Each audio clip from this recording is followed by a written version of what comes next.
करना चाहूंगा विद्वश्री अंकित जी शास्त्री राहतगढ़, जो पूज्य मुनिश्री के आज्ञा अनुसार निर्देश अनुसार विगत 5 वर्षों से द्वादश वर्षीय पाठ्यक्रम की कक्षाओं का अध्यापन कार्य कर रहे हैं। जब विद्यार्थी थे उस समय पूज्य मुनिश्री के पावन मुखारबिंद से समयसार जी का अध्ययन करके इन्होंने समयसार जी शिविर को भी टॉप किया था। 4 अनुयोगों में अच्छा अध्ययन करते हैं और उनके आलेख निश्चित रूप से प्रभावकारी होते हैं। पहले आलेख वाचन के लिए विद्वश्री अंकित जी शास्त्री राहतगढ़।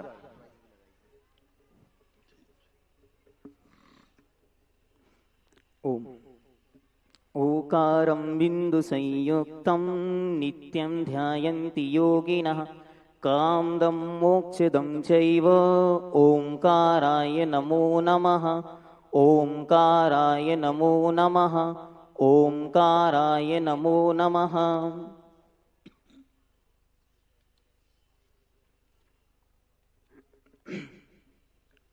वीतराग सर्वज्ञ महाप्रभु का यह पवित्र जिन शासन जयवंत हो वे भगवान कुंद देव स्वामी, जिन्होंने इस पवित्र जिन शासन को एक नई ऊंचाई प्रदान कर पवित्र जिन शासन को एक नई दिशा प्रदान की। जयवंत हो वे वर्तमान के कुंद स्वामी, जिन्होंने इस धरती पर भगवान कुंद देव की गाथाओं को जीवंत किया। ऐसे आचार्य देव गुरुवर श्री विद्यासागर जी महर्षिराज युगों युगों तक जयवंत रहे। जयवंत हो नवाचार्य श्री समय सागर जी महाराज, और जयवंत हो हम सबके गुरु परम पूज्य परमोपकारी संत निर्यापक श्रवण जगत पूज्य मुनिपुंगव श्री सुधा सागर जी महाराज।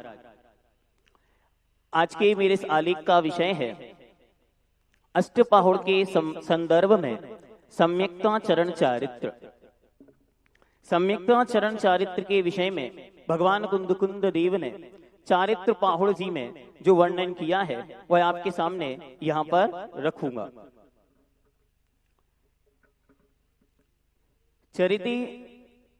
चरिते अनीन चरण मात्रम चारित्रम।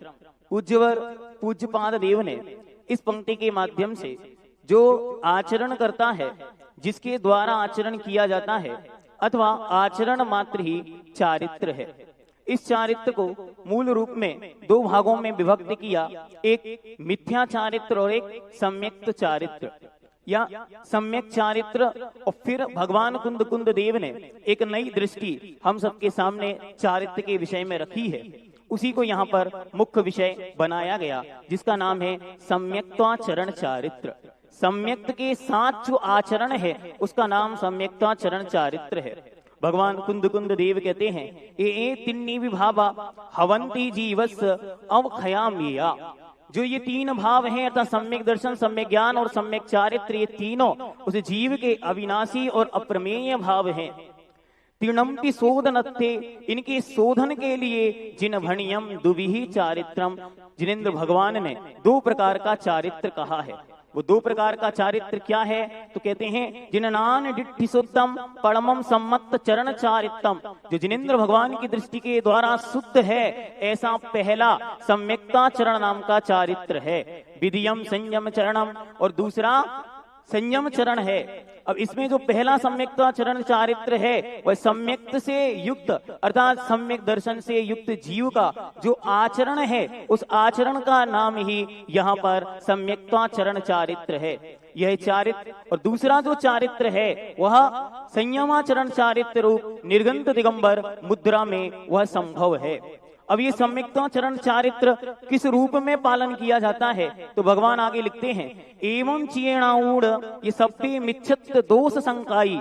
जो अच्छी तरह जानकर सभ्य मिच्छत दोष संकाई, जो संपूर्ण मिथ्यात्व के दोष हैं, 25 प्रकार के दोष हैं, परिहरी समत्त मला और सम्मत्त मला, और जो सम्यक्त के दोष हैं उनको हटा देता है, अलग कर देता है। कैसे? तो उन्होंने लिखा तिविहि जो 3 प्रकार के योग के द्वारा, 3 प्रकार अर्थात मन वचन काय से जो 25 प्रकार के दोषों को अलग करके और अपने सम्यक्त को निर्मल बनाना है, इसी का नाम सम्यक सम्यक्ताचरण चारित्र है।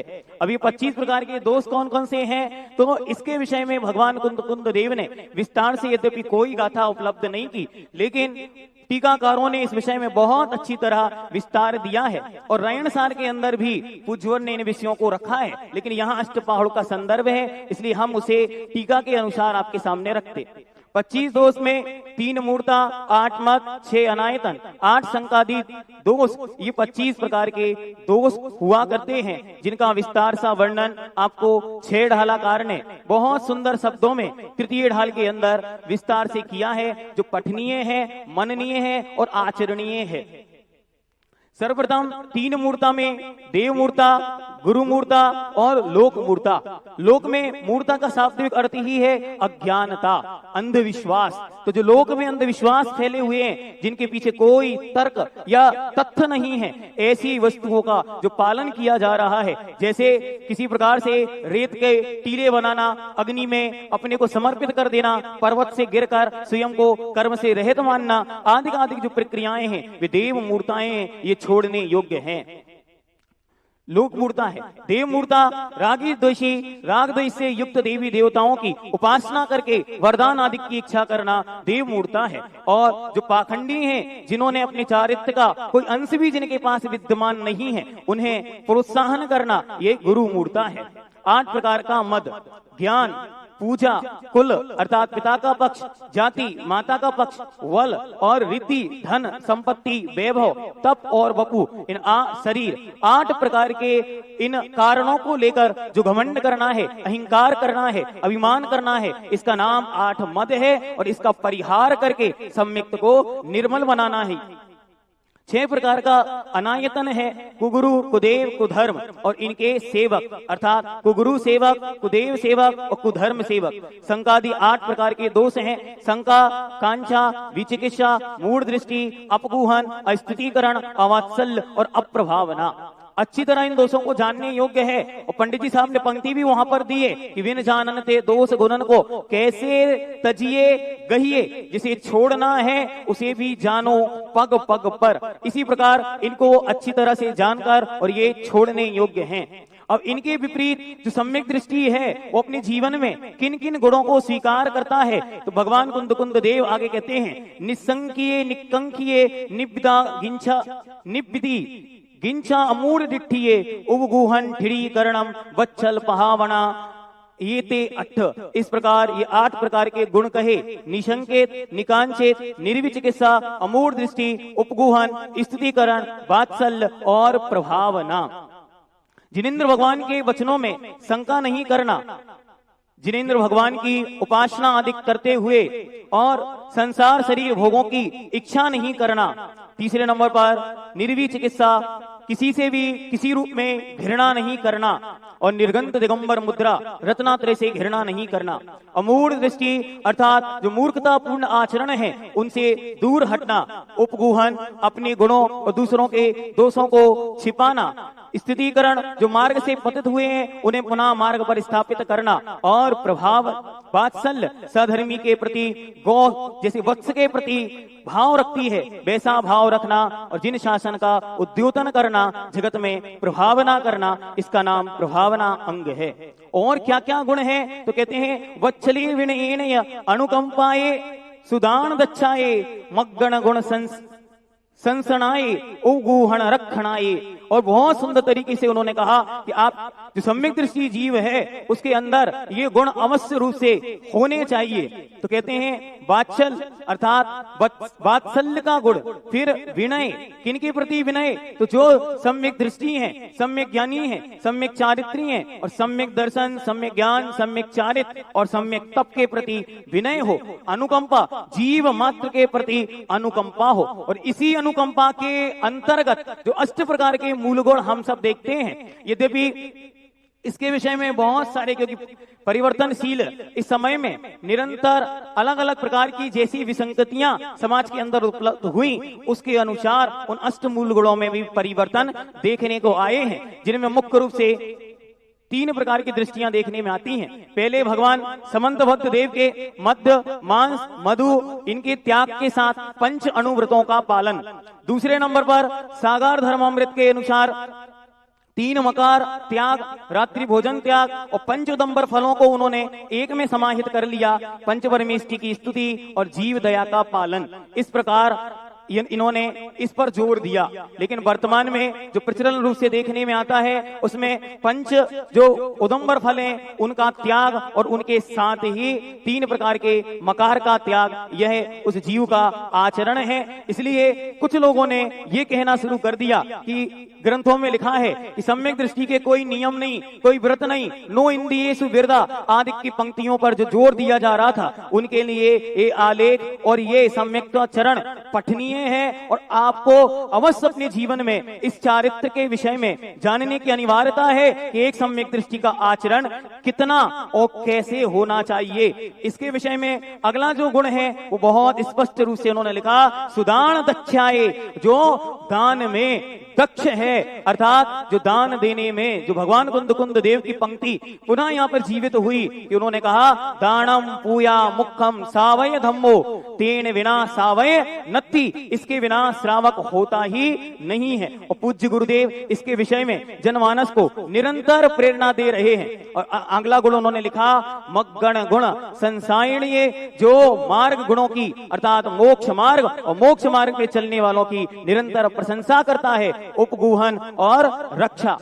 भगवान पूज्यपाद देव ने भी इसी विषय में कहा, प्रसम संवेग अनुकंपा आस्तिक्य, यह भी उस सम्यक दृष्टि के अनिवार्य रूप से होते हैं। संवेग क्या है? तो संवेग के विषय में कहा, जो संसार के प्रति भय या फिर जिन शासन के प्रति जो प्रसन्नता का भाव है, शासन और शासन का फल, जैसे आज हम सब यहाँ पर देख रहे हैं, इस शासन का फल हमें दिखाई दे रहा है। पूज्य गुरुदेव ने जो बीज बोए वो बीज आज फल के रूप में पल्लवित हो रहे हैं और छोटे छोटे से बच्चे समय सार को कंठस्थ कर रहे हैं। और एक बालिका ने जिन शासन में एक नया उद्योतन किया है जो संपूर्ण सृष्टि और विद्युत जगत को आश्चर्यचकित करने वाला है, सर्वार्थ सिद्धि ग्रंथराज के प्रथम अध्याय के 8वें सूत्र की टीका, जिस पर श्रीमद सठखंडागम ग्रंथराज और धवला जी जैसे महान ग्रंथों का पारायण हुआ, ऐसे सूत्र को कंठस्थ कर रहे हैं। उन सबकी प्रभावना देखकर जो हमारे चेहरे पर प्रफुल्लता है, हृदय में आनंद है, प्रमोद का भाव है, इसी का नाम संवेग है। प्रसम कषायों का उपशमन होना, अनुकंपा जीवों की रक्षा का भाव होना और आस्तिक्य जिनेंद्र भगवान के द्वारा कहे गए इस जिन शासन के प्रति श्रद्धा का भाव होना। अब कुछ विषय जो वर्तमान में बहुत अधिक प्रचलन में आ गए, जैसे कुछ लोगों ने कहना शुरू कर दिया कि भगवान कुंद देव ने चतुर्थ गुणस्थान में अविरत सम्यक दृष्टि के सम्यक्ता चरण चारित्र तो कहा, तो फिर हम चतुर्थ गुणस्थान में चारित्र क्यों नहीं मानते? क्योंकि भगवान उमा स्वामी देव ने स्पष्ट शब्दों में जहां चारित्र का व्याख्यान प्रारंभ किया, मुनि अवस्था से ही उन्होंने चारित्र की, संयम की, सम्यक चारित्र की पूर्ण अवस्था प्रारंभ की। और उसके क्योंकि भगवान उमा स्वामी देव ने स्पष्ट शब्दों में जहां चारित्र का व्याख्यान प्रारंभ किया, मुनि अवस्था से ही उन्होंने चारित्र की, संयम की, सम्यक चारित्र की पूर्ण अवस्था प्रारंभ की और उसके पहले एक देश संयम की व्यवस्था पंचम गुण स्थान से की। तो चौथे गुण स्थान में ये विषय कैसे आ गया, इसी विषय में जानना बहुत जरूरी है। भगवान कुंद ने सम्यक्ता चरण चारित्र का स्वरूप कहा कि जिनेंद्र भगवान के द्वारा कहे हुए सम्यक दर्शन में मल उत्पन्न करने वाले संकादी मिथ्या दोषों का मन वचन काय से त्याग करो, इसी का नाम सम्यक्ता चरण चारित्र है। और चारित्र पावड़ में स्पष्ट रूप से कहा कि 25 दोषों से रहे जो सम्यक दर्शन है वही सम्यक्ता चरण है। इसके अलावा अन्य रूप में चारित्र का व्याख्यान उन्होंने नहीं किया। सम्यक्ता चरण चारित्र गुण की पर्याय नहीं, यह तो सम्यक दर्शन रूपी श्रद्धा गुण की पर्याय है। और सम्यक्ता चरण चारित्र और एक नया शब्द जो बहुत प्रचलन में आया, स्वरूपाचरण चारित्र। स्वरूप में आचरण रूप जो चारित्र था उसका नाम ही स्वरूपाचरण था, लेकिन उसे अज्ञानतावशात यहाँ चौथे गुण स्थान में आत्मानुभूत रूप प्रवृत्ति में कर और उसे वहां से उठाकर यहाँ पर प्रचलन में लाया। ये एक प्रकार की अज्ञानता है, इसको जानकर और इसे सुधारने की आज आवश्यकता है कि उन्होंने स्पष्ट रूप से लिखा, स्वरूपे चरणम स्वरूपाचरणम। परमात्म प्रकाश की टीका में स्पष्ट रूप से उल्लेख करते हुए लिखा कि यह स्वरूप में आचरण वीतराग चारित्र रूप है और ये निर्ग्रंथ मुनियों को 10वें गुण स्थान के पश्चात 11वें और 12वें गुण स्थान की स्थिति में होता होता है। दूसरी दृष्टि से यदि हम देखें तो शुद्धोपयोग की अपेक्षा तो सातवें गुणस्थान से सातवें गुणस्थान से शुरू होकर ऊपर के गुणस्थानों में यह होता है। इसीलिए चौथे गुणस्थान में इसे मानना एक प्रकार की अज्ञानता होगी। चतुर्थ गुणस्थान में चारित्र होता है या नहीं होता, तो इसके विषय में भगवान नेमिचंद स्वामी ने जीव कांड जी में एक पंक्ति देकर इस बात का समाधान कर दिया और उन्होंने लिखा चारित्रम नत्थि जदो अविरत अंथेषु थानेषु। जो चौथा अविरत नाम का स्थान है वहां तक चारित्र नहीं होता। यह ही प्रचलित पूर्वाचार्यों की परंपरा है। भगवान कुंद देव ने कहा कि चुक्केज छलम न घेतव्यम, तो आपको उस विषय पर विचार करने की आवश्यकता है कि उन्होंने जो सम्यक्ताचरण चारित्र कहा है वह सम्यक दृष्टि जीव के जो जो आचरण की पद्धति है, जो जो उसे करने योग्य क्रिया है, उसकी मुख्यता से कहा है, ना कि वहां पर संयम रूप चारित्र या सम्यक चरित्र रूप चारित्र उन्होंने नहीं कहा। इस बात को विशेष देखने योग्य है। नमोस्तु।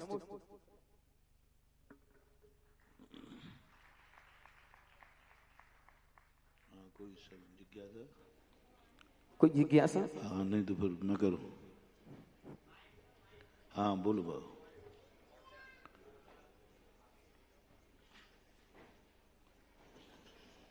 ओम ओम ओम भगवत सम गुरु चरणों में बारंबार नमोस्तु नमोस्तु नमोस्तु। भैया जी, आपने अन्य ग्रंथों का नहीं, केवल अष्टपाहुड़ जी में ही, जैसे अभी आपने कहा कि 25 दोषों से रहित और शंकादि दोषों से रहित चारित्र को ही पूज्यवर ने सम्यक्त्वाचरण चारित्र कहा है। तो इस बात का सहारा लेकर के कोई अगर ये कहे कि नहीं चतुर्गुण स्थान में चारित्र है क्योंकि पूज्यवर ने कहा है, तो फिर उसका हम खंडन कैसे करें?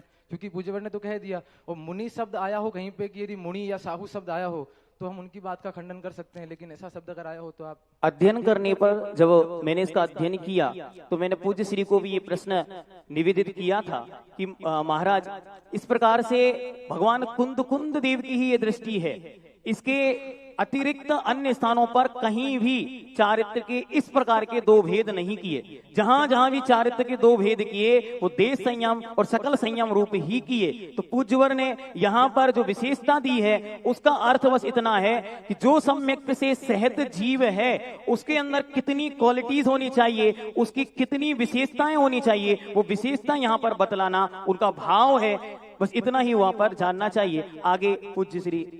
भैया जी, अगर इस बात का अगर कोई समर्थन ले, लेकिन अपन सब तो कहते हैं कि हमारी परंपरा पूरी आर्ट्स परंपरा है और पूज्यवर कुंद स्वामी की परंपरा अपन स्वीकार करते हैं, तो अगर वो अन्य आचार्य की बात को गौण करके अगर इन्हीं आचार्य का अगर विशेष महत्व दें तो फिर अपन, क्योंकि जो अन्य कुमतवादी हैं वो तो पूज्यवर कुंद स्वामी को विशेष महत्व देते हैं, तो फिर अपन उनको अन्य आचार्य की बात कहेंगे तो शायद वो स्वीकार करें या ना करें। भगवान कुंद देव यद्यपि सर्वोपरि हैं और उनकी परंपरा सर्वोपरि है, लेकिन हमें परवर्ती आचार्यों ने उस विषय में जो विशेष कथन किए, क्योंकि भगवान ने तो वहां पर केवल पंक्ति लिख करके दुबिहम चारित्रम बस इतना ही कर छोड़ दिया, उसके विषय में उन्होंने बहुत विस्तार वहां पर नहीं किया। तो ये हमें परवर्ती आचार्यों के अनुसार भी जानना और पढ़ना आवश्यक है, इसलिए हमने उस पंक्ति को यहाँ पर कोट किया। उन्होंने लिखा कि नत्थि चारित्रम नत्थि जदो, और उन्होंने शब्द ही दे दिया अविरत अंतेषु थानेषु, चौथे गुणस्थान तक जहां तक अविरत पना है वहां चारित्र नहीं है। तो ऊपर जो चारित्र है वो मूलतया सम्यक चारित्र रूप चारित्र ना मानकर या संयम चरण रूप चारित्र ना मानकर मात्र सम्यक रूप जो आचरण है वही उसे मानने योग्य है। इस संबंध में ये है, सम्यक्त्वाचरण का अपर नाम दर्शनाचार आपने कहा, ये किस आधार पर कहा? टीकाकार इन्होंने जो सुत सागर जी ने टीका की है उन्होंने इसके दो नाम वहां पर कर दिए और उन्होंने पंक्ति भी वहां पर दी है कि दुबिहम चारित्रम दर्शनाचार चारित्राचार लक्षणम।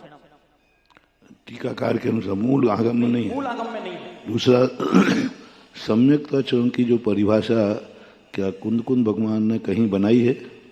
सम्यक्त्वाचरण किसे कहा जाए? ये टीकाकार के अनुसार तो आपने वाचन किया, क्या कुंद महाराज ने कहीं सम्यक्त्वाचरण चारित्र की महिमा बताई या विषय बताया है? उन्होंने उसी कथा के बाद जहां उन्होंने कहा कि ये परमम सम्मत चारित्रम इतना कहकर दूसरे जिसके बाद वाली जो गाथा आई उन्होंने उसी में इसका उल्लेख किया, क्योंकि ये वृत्ति से हमको समझ में आ रहा है कि ऊपर उन्होंने ये कहा तो तुरंत इस चारित्र का वर्णन करना है, तो उन्होंने बस इतना कह दिया वहां पर कि जो 25 प्रकार के मिच्छित दोष संकाई परिहरी, इसको निवारण करने का नाम ही, और आगे लिखा सम्मत मला, सम्यक्त के जो मल है उनका निवारण करना ही सम्यक्त चरण चारित्र है। इसके अलावा कोई परिभाषा उसके नहीं? अलावा उन्होंने अलग से कोई परिभाषा रूप में कोई गाथा नहीं दी। ठीक है। आदरणीय विद्वत, प्रिय विद्वत सी अंकित जी, आपका बहुत अच्छा लेख सम्यक्त्वा चरण चारित्र पर हम सभी ने सुना है, इसके लिए आपको बहुत बहुत बधाई। सबसे प्रमुख बात जो हमें शंका सभी के मन में आती है, जिस पर अभी भाई ने चर्चा भी की, कि अन्य आचार्य सिद्धांत ग्रंथों में चौथे गुण स्थान में चारित्र को 0 कह रहे हैं, और आचार्य कुंद स्वामी सम्यक्त्वा चरण नाम का चारित्र कह रहे हैं। अब जहां पर चारित्र की संज्ञा है वहां पर यह भी कहा गया कि इंद्रियों के जो विषय हैं सिद्धांत ग्रंथों में, हाँ, तो उसमें इंद्रियों के विषयों में या पाप के त्याग के विषय में कोई भी सम्यक्त्वा चरण चारित्र में किसी भी 5 पाप में से किसी भी पाप का त्याग नहीं है और इंद्रियों के विषयों का त्याग भी नहीं है।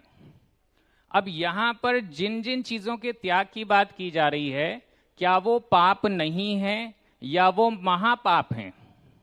मेरा प्रश्न ये है कि जिन जिन चीजों की त्याग की बात सम्यक्त्वा चरण चारित्र में की जा रही है, क्या वो पाप नहीं है या पाप से भी बढ़कर हैं, जिनका त्याग पाप के त्याग से पहले जरूरी है? ऐसी मेरी जिज्ञासा है। और दूसरी जिज्ञासा ये है कि आचार्य कुंद स्वामी ने ही रयण सार में इंद्रियों के विषय को जो गृहस्थ भोग रहा है उसको रोग की औषधि के समान कहा है, तो इन सभी प्रसंगों को हम कैसे समाहित करके सुलझा पाएंगे? पहला आपने प्रश्न किया वो बिल्कुल इसी रूप में है कि जो 5 पाप छोड़े जाते हैं उसके पहले यदि वो जीव अच्छी तरह जो सम्यक्त के दोष हैं या मिथ्यात्व है, उस मिथ्यात्व का त्याग करना उसके लिए श्रेष्ठकर है। इसलिए पहले जो सम्यक्त के दोष हैं या मिथ्यात्व है इसे छोड़ना उसके लिए सर्वोपरि है। बाद में वह 5 प्रकार के पापों को छोड़कर अनुव्रत आदि को धारण करेगा तो वह उसका आचरण सम्यक्ताचरण रूप होगा, संयमाचरण रूप होगा या देश संयम रूप होगा, अन्यथा वह देश संयम या चारित्र को प्राप्त नहीं होगा। इसीलिए ये महापाप की संज्ञा हम इनको दे सकते हैं कि मिथ्यात्व ही महापाप है, इसलिए इसको छोड़ना आवश्यक है। दूसरा वाला इंद्रियों के विषय वाला, इंद्रियों के विषय के संदर्भ में भगवान कुंद देव ने ग्रंथराज समयसार जी आदि में भी अनेक स्थानों पर इस विषय को कहा कि जो सम्यक दृष्टि जीव के भोग हैं वे किस रूप में गिने जाएं, तो उसके विषय में हमको यही जानना है कि वह सम्यक दृष्टि जीव अच्छी तरह इस संसार में रहते हुए भी उसका उपयोग, उसका मन निरंतर ये चाहता है कि कब इससे हमारी मुक्ति हो या कब हम इससे छूटें। पूज्य श्री ने हम लोगों को उदाहरण भी इस रूप में दिया था कि जब वह सम्यक दृष्टि जीव किसी भी चीज को भोगता है या किसी भी रूप में उसका उपयोग करता है तो उसका मन ये होता है कि ये मात्र हमारे रोग के निवारण के लिए एक औषधि हो, इससे ज्यादा और कुछ भी नहीं। बस यही उसका भाव होने के कारण यहाँ पर उसे त्याज्य के रूप में जानते हुए भी ग्रहण करना पड़ता है। उसके लिए महाराज ने एक शब्द दिया था, एक मजबूरी है और एक जरूरी है, तो वह उसे मजबूरी मानकर ग्रहण करता है। पूज्य श्री से भी निवेदन है कि हम लोगों के मन में बड़ा भ्रम रहता है कि कौन सी चीज कब त्याज्य है। वैसे तो सारी चीजें ही छोड़ने योग्य हैं, पूरा संसार ही छोड़ने योग्य है, लेकिन किस स्टेप पर हमें क्या क्या चीजें छोड़नी चाहिए, अक्सर ये मिसिंग हम लोग कर जाते हैं। हम पढ़ते हैं कि ग्रंथों में, बड़े बड़े ग्रंथों में पढ़ते हैं ये चीज छोड़ने योग्य है और हम सभी गृहस्थ लोग उस चीज को छोड़ देते हैं, जबकि कई बार ऐसा होता है कि वो चीज उस स्टेप पर, उस परिस्थिति में ना छोड़ के आगे छोड़नी चाहिए, लेकिन हम पहले छोड़ देते हैं, या जो चीज जब छोड़नी चाहिए हम तब ना छोड़ के लेट छोड़ते हैं। तो ये सारी व्यवस्थाएं चारित्र के क्षेत्र में, नियम या व्रत संयम के क्षेत्र में होनी चाहिए या नहीं होनी चाहिए, और इसके नियामक कौन है जिनके दिशा निर्देश पर हम इन सब का सेटलमेंट बैठाएं? बहुत अच्छा प्रश्न, बाद में देखेंगे। नमोस्तु, धन्यवाद।